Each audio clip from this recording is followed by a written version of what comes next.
Hi guys, we've got another physics question here. This is a calculation question all about energy. So state the equation for the efficiency of a device that transfers energy. Okay, well, it's one of our equations we have to make sure that we remember. So efficiency it's always the useful energy out divided by your total energy in. And to turn it into a percentage, you just times it by 100. So that's our efficiency equation. Nice, easy mark. Remember, we can have this in terms of power. So it could be useful power out divided by a total power in. All right. But this one's asking in terms of energy.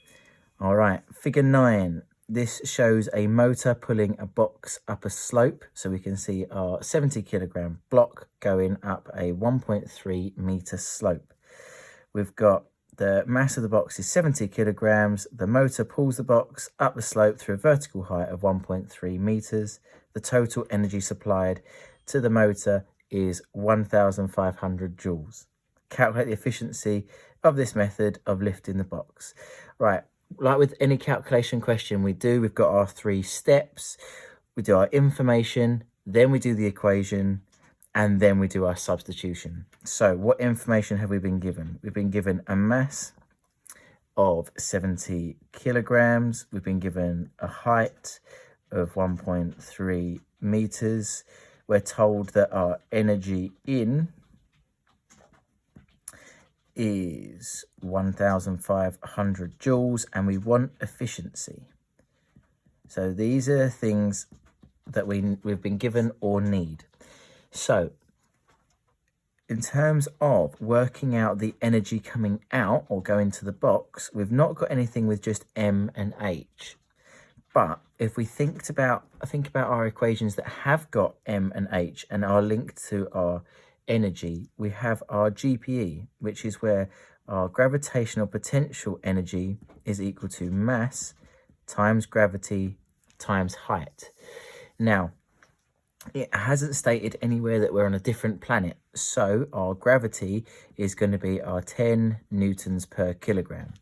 All right, unless they state otherwise, we always treat it as 10, so we can work out this energy by doing our mass, so 70, so we substitute our values in, remember, so 70 times 10 times our 1.3, and then we can just put that in our calculators, so 70 times 10 times 1.3, we get 701.3 joules. Okay, so that's the amount of energy that is actually being used by this block, by this motor. So that's the useful energy. So we've got that bit. We've got our total energy being supplied. So now we can use our equation that we came up with at the start and combine this all together so that our efficiency is equal to our useful energy out. So that was the 701.3 divided by our total energy in, 1,500, and then we times that by 100 to turn into a percentage.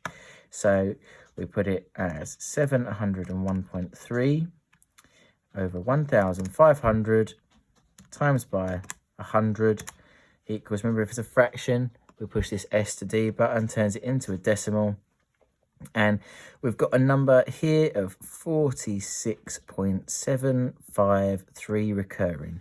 Now remember, we don't need to be that accurate, okay? We've got 1 decimal place here is our accuracy, so we can just do the same. So that is 46.8%. Now you know you're on the right lines if your percentage is less than 100. Efficiency, remember, cannot be more than 100. If you've done it, if you've got an answer that's above 100, you've most likely got your useful and your total the wrong way round. Okay, so our answer there is 46.8%. All right. You won't get penalised if you forget the times by 100 and you put it as a decimal. That's fine, okay? But I like to keep mine as a percentage. All right. Thank you for watching.